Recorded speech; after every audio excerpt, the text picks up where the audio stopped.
ಮುದಾ ಒಟ್ಟುಕಲ್ ಸೂಪ್ ತುಂಬಾ ಈಸಿಯಾಗಿ ಮನೆಯಲ್ಲೇ ಮಾಡಬಹುದು. ಹಾಗೆ ಇದನ್ನು ಕಾಮನ್ ಆಗಿ ಎಲ್ಲರೂ ಕೂಡ ಮಾಡೋದಿಲ್ಲ. ತಮಿಳುನಾಡು ಕಡೆ ತುಂಬಾ ಫೇಮಸ್ ಆಗಿರುವಂತ ಮುದಾ ಒಟ್ಟುಕಲ್ ಸೂಪ್ ಮಾಡೋದು ಹೇಗೆ ಅಂತ ನೋಡೋಣವಾ. ಎಲ್ಲರಿಗೂ ನಮಸ್ಕಾರ, welcome back to another healthy recipe. ಈ ರೆಸಿಪಿ ಬೆನಿಫಿಟ್ಸ್ನ ನಾನು ಮಧ್ಯದ ವಿಡಿಯೋದಲ್ಲೂ ಕೂಡ ತಿಳಿಸ್ತೀನಿ, ಎಲ್ಲೂ ಕೂಡ ಸ್ಕಿಪ್ ಮಾಡದೆ ನೋಡಿ.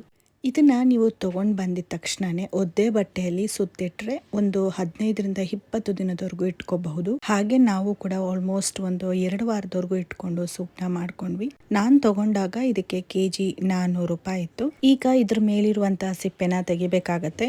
ಅಂದ್ರೆ ಸಿಪ್ಪೆ ನೋಡೋದಿಕ್ಕೆ ದಪ್ಪ ಇದೆ, ಒರಟಿದೆ ಅಂತ ಅನ್ಸುತ್ತೆ, ಆದ್ರೆ ಇದು ಒರಟಿರೋದಿಲ್ಲ, ತುಂಬಾ ಸಾಫ್ಟ್ ಇರುತ್ತೆ. ಹಾಗೆ ಸಿಪ್ಪೆನ ತೆಗೆದು ನಂತರ ಕಟ್ ಮಾಡಿ ಇಟ್ಕೋಬೇಕಾಗತ್ತೆ. ಸೇಮ್ ಕಬ್ಬನ ಕಟ್ ಮಾಡ್ದಾಗೆ ಅನ್ಸುತ್ತೆ.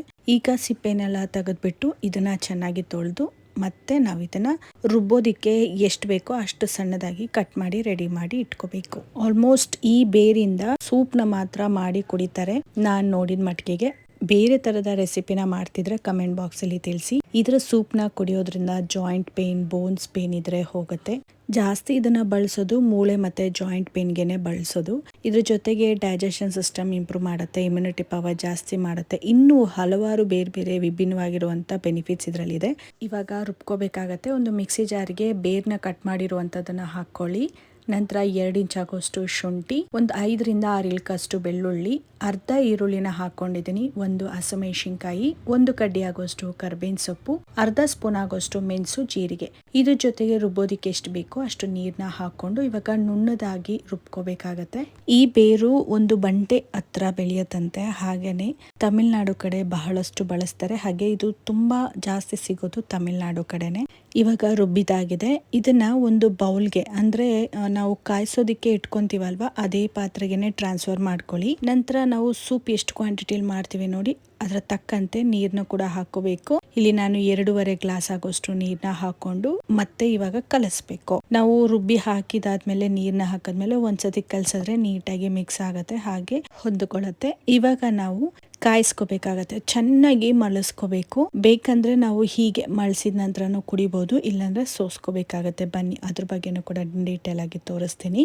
ಇವಾಗ ಕೈಯಾಡ್ತಾನೆ ಕಾಯಿಸ್ಕೋಬೇಕಾಗತ್ತೆ, ಚೆನ್ನಾಗಿ ಕುದಿಬೇಕು, ಅಲ್ಲಿವರೆಗೂ ಕೂಡ ನಾವು ಕಾಯಿಸ್ಕೋಬೇಕು. ಅದಕ್ಕೆ ರುಚಿಗೆ ತಕ್ಕಷ್ಟು ಉಪ್ಪನ್ನ ಹಾಕೋತಾ ಇದ್ದೀನಿ, ನೋಡ್ಕೊಂಡು ಹಾಕೊಳ್ಳಿ.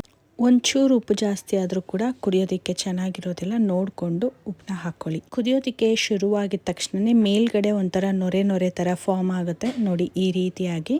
ಇದು ಕಂಪ್ಲೀಟ್ ಆಗಿ ನೊರೆ ಹೋಗ್ಬೇಕು, ಅಲ್ಲಿವರೆಗೂ ಕುದಿಸ್ಕೋಬೇಕು. ಅಟ್ಲೀಸ್ಟ್ ಇದನ್ನ ನೀವು ಗುರ್ತು ಮಾಡ್ಕೊಂಡ್ರೆ ಕುದಿಯೋದನ್ನ ನಾವು ಯಾವಾಗ ಆಫ್ ಮಾಡಬೇಕು ಅನ್ನೋದು ಗೊತ್ತಾಗತ್ತೆ. ನಾವು ಈ ರೀತಿ ಕೈಯಾಡ್ತಾನೆ ಇರಬೇಕು. ಯೂಶುವಲ್ ಆಗಿ ಅನ್ನನ ಮಾಡುವಾಗ ಅಥವಾ ಸಾಂಬಾರ್ಗೆ ಬೇಳೆನ ಬೇಯಿಸ್ಬೇಕಾದ್ರೆ ಈ ರೀತಿಯಾಗಿ ನಮ್ಗೆ ನೊರೆ ಬರೋದು ಸಹಜ. ಹಾಗೆ ಇವಾಗ ಇದನ್ನು ಕೂಡ ಕುದಿಸ್ಕೋಬೇಕಾದ್ರೆ ನೊರೆ ಕಂಪ್ಲೀಟ್ ಆಗಿ ಕಮ್ಮಿ ಆಗ್ಬೇಕು, ಅಲ್ಲಿವರೆಗೂ ಕೂಡ ಕೈಯಾಡ್ತಾನೆ ಕುದಿಸ್ಕೋತಾ ಇರಬೇಕು.